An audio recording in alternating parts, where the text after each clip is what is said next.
अस्सलाम वालेकुम dear students. Okay, आज हम फाइनेंशियल मैनेजमेंट के लेक्चर्स को प्रॉपरली स्टार्ट करते हैं। जिस तरह के लास्ट लेक्चर में हम YTM के बारे में पढ़ चुके हैं, तो आज भी हम YTM के बारे में पढ़ेंगे। यील्ड टू मैच्योरिटी जिसको हम कहते हैं, सिंपली आप इसको रेट ऑफ रिटर्न कह सकते हैं कि हमें किसी भी इन्वेस्टमेंट के ऊपर जो रेट ऑफ रिटर्न मिलता है टिल द मैच्योरिटी, तो वो हम यहाँ पर कैलकुलेट कर सकते हैं। तो आज हम पढ़ते हैं यील्ड ऑन प्रेफर्ड स्टॉक और yield on common stock. So let's come to the PDF version of the Van Horne book financial management. तो फाइनेंशियल मैनेजमेंट में ये एक्चुअली चैप्टर है बॉन्ड्स वैल्यूएशन का, और बॉन्ड्स वैल्यूएशन में ये probably the second last topic है, yield on preferred stock.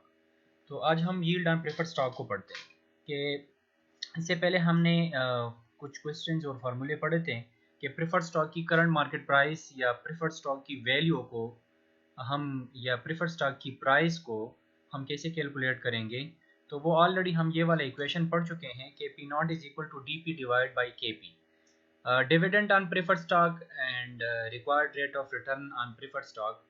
तो अगर हमारे पास ये वाला इक्वेशन अवेलेबल है ऑलरेडी, तो इसी इक्वेशन से हम यील्ड ऑन प्रेफर्ड स्टॉक वाले इक्वेशन कैलकुलेट कर सकते हैं, जो कि हमने इसी इक्वेशन को थोड़ा रीअरेंज किया तो ये इक्वेशन इससे बन गया। ये बहुत इजी है।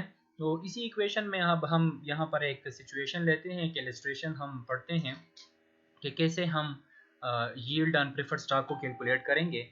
तो अगर ये हमारे पास इक्वेशन है के P is equal to D P divide by P naught, और हमारे पास ये एक इलस्ट्रेशन है, तो इसमें सिंपली उन्होंने दिया हुआ है कि to illustrate assume that the current market price per share of this and that company is actually 10%।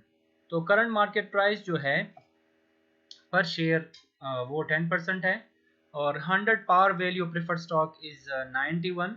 इसकी जो पावर वैल्यू 100 है, $100, तो उसकी हमारे पास अब प्रेफर्ड स्टॉक की जो करंट मार्केट प्राइस है, तो वो $91.25 है। तो उसी स्टॉक की, उसी प्रेफर्ड स्टॉक की अगर हम yield on preferred stock calculate करना चाहें, तो हम इसी वाली इक्वेशन को लेते हैं और ये वाला इन्फॉर्मेशन हम इसमें पुट कर सकते हैं। तो अगर ये वाला इक्वेशन हम ले लें और ये वाला इन्फॉर्मेशन इसमें डालें, like required rate of return on preferred stock, like आप उसको कह सकते हैं कि yield on preferred stock is equal to D P divide by P naught. तो डी पी हमारे पास ये 10% है, तो 100 का आप लोग 10% ले लें तो ये 10 ही आएगा। तो $10 हमारे पास इसकी जो डिविडेंड ऑन प्रेफर्ड स्टॉक है, तो ये $10 हो गया। और आगे से इसकी जो करंट मार्केट प्राइस है इस पे प्रेफर्ड स्टॉक की पी नॉट जो है, तो वो पी नॉट यहाँ पर हमने ऑलरेडी आपको बता दिया कि ये एक्चुअली इस प्रेफर्ड स्टॉक की करंट मार्केट प्राइस है पी नॉट, तो वो 91.25 है। आप 10 को इसके ऊपर डिवाइड कर ले तो आगे से 10.96% आ जाता है। तो ये एक्चुअली हमारे पास जो है ये 10.96%, ये actually yield on preferred stock है जो कि हम कैलकुलेट करना चाहते थे। तो सिंपली आप लोगों ने वैल्यू ऑफ प्रेफर्ड स्टॉक को कैलकुलेट करने के लिए हम जो इक्वेशन यूज़ करते हैं, तो उसी को थोड़ा रीअरेंज करके आप ये वाला इक्वेशन डेवलप कर लें, और फिर उसमें ये वाला इन्फॉर्मेशन आप इजीली डाल सकते हैं और यील्ड ऑन प्रेफर्ड स्टॉक को कैलकुलेट कर सकते हैं। तो this was all about yield on preferred stock. या प्रेफर्ड स्टॉक के ऊपर हमने जो रेट ऑफ रिटर्न या जो हमें यील्ड मिलता है टिल द मैच्योरिटी, तो वो कितनी होगी, और ये जो सिचुएशन दिया है इन सिचुएशन के मुताबिक, तो वो हमारे पास 10.96% आता है। तो ये वाले इक्वेशंस आपने याद करने हैं। नेक्स्ट हमारे पास है यील्ड ऑन कॉमन स्टॉक, कि कॉमन स्टॉक के ऊपर हमें जो यील्ड मिलता है, रिटर्न मिलता है, तो वो रेट ऑफ रिटर्न कितना होगा अगर हम उसको कैलकुलेट करना चाहें। तो हमारे पास ये कांस्टेंट ग्रोथ मॉडल की एक इक्वेशन ऑलरेडी अवेलेबल है जो कि हम पढ़ चुके हैं, कि अगर हमारे पास कांस्टेंट ग्रोथ मॉडल हो, मतलब जो डिविडेंड ग्रो कर रही है, तो वो at a constant growth rate पे ग्रो कर रही है, लाइक 5%, 10%, 15%, हर अगले साल वही वही ग्रोथ रेट हम अप्लाई करेंगे उस मतलब अगर आप कॉमन स्टॉक की वैल्यू को कैलकुलेट करना चाहते हैं, उसकी प्राइस को कैलकुलेट करना चाहते हैं कि उस कॉमन स्टॉक की कितनी प्राइस होगी अगर हमारे पास कांस्टेंट ग्रोथ मॉडल हो, कांस्टेंट डिविडेंड ग्रोथ मॉडल हो, तो जी एक्चुअली ये हमारे पास कांस्टेंट डिविडेंड ग्रोथ मॉडल को रिप्रेजेंट कर रहा है। तो जी तो तब आता है जब हमारे पास उस डिविडेंड के ऊपर जो ग्रोथ हमें मिलता है तो वो कांस्टेंट हो। तो फिर कॉमन स्टॉक को कैलकुलेट करने के लिए, कॉमन स्टॉक की प्राइस को कैलकुलेट करने के लिए, करंट मार्केट प्राइस को कैलकुलेट करने के लिए हम ये वाला इक्वेशन यूज़ करेंगे कि P not is equal to D1 divide by KE required rate of return on common stock minus G. तो इसको जब हम माइनस कर लेंगे रिक्वायर्ड रेट ऑफ रिटर्न से और डिविडेंड ऑन कॉमन स्टॉक जो पहले साल की डिविडेंड है उसकी वैल्यू हमें मालूम हो, तो हम सिंपली पी नॉट को कैलकुलेट कर सकते हैं। अब इसी ही इक्वेशन को अगर हम थोड़ा सा रीअरेंज कर ले तो हम ये वाला इक्वेशन इससे डेवलप कर सकते हैं। Simply yield on common stock को अगर आप कैलकुलेट करना चाहते हैं, रिटर्न जो कि जिसको हम कहते हैं कि रेट ऑफ रिटर्न हमें कितने मिलेगा कॉमन स्टॉक के ऊपर अगर हम इस कॉमन स्टॉक में इन्वेस्टमेंट कर ले, तो वो हम ये वाला फार्मूला यूज़ कर सकते हैं। लेकिन अगर आप इसकी प्राइस को कैलकुलेट करना चाहते हो, कॉमन स्टॉक की करंट मार्केट प्राइस को कैलकुलेट करना चाहते हो, तो फिर ये वाला इक्वेशन होगा D1 divide by KE minus G. और अगर यील्ड ऑन कॉमन स्टॉक को कैलकुलेट करना चाहते हो तो फिर ये वाला इक्वेशन होगा KE is equal to D1 divide by P not plus जी।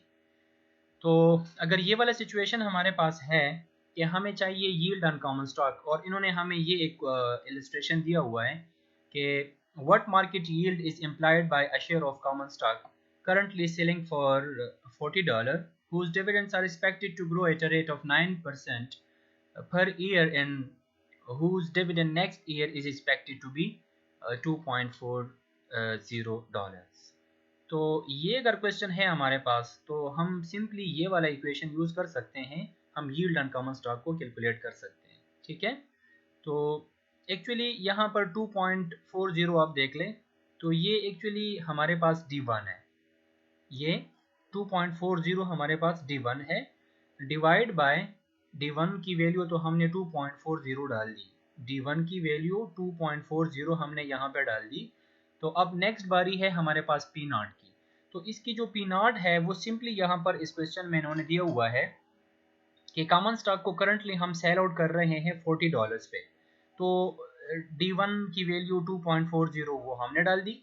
अब नेक्स्ट हम डालेंगे $40 जो कि इस कॉमन स्टॉक की करंट मार्केट प्राइस है, तो वो भी हमने यहाँ पे डाल दिया। 2.40 D1 हमने डाल दिया।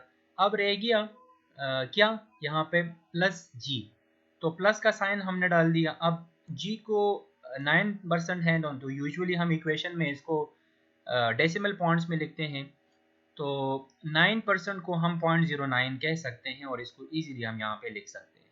तो ये डिवीजन के बाद 0.06 आ गया, 0.09 तो ऑलरेडी यहाँ पे है, इसको इसके साथ प्लस करके 15% आ गया। तो रिक्वायर्ड रेट ऑफ रिटर्न तो नहीं हम कह सकते इसको, इसको यील्ड ऑन कॉमन स्टॉक हम कह सकते हैं। तो yield on common stock is equal to 15% जो कि हम कैलकुलेट करना चाहते थे, यील्ड ऑन कॉमन स्टॉक। तो this was all about yield on preferred stock और यील्ड ऑन कॉमन स्टॉक। तो इस रेट ऑफ रिटर्न्स को हम कैलकुलेट कर सकते हैं इजीली प्रेफर्ड स्टॉक के लिए और साथ में कॉमन स्टॉक के लिए। तो ये इक्वेशंस हम यूज़ कर सकते हैं। अगर आप इसको याद कर ले, मेमोराइज कर ले और प्रैक्टिस कर ले इसके ऊपर, तो मेरे ख्याल में ये क्वेश्चन इतनी मुश्किल नहीं है। इसके बाद ये जितने भी फार्मूले और इक्वेशंस इस चैप्टर में यूज़ हुए हैं, तो इंशाल्लाह इसकी कल एक ओवरव्यू मैं आपको दे दूंगा नेक्स्ट लेक्चर में। So stay in touch with me. अगर आपको ये वीडियो अच्छी लगे तो लाइक करें, चैनल को सब्सक्राइब करें और इस वीडियो को शेयर कर लें। और बिल्कुल भी आप लोग कोई हेजिटेशन फील ना करें।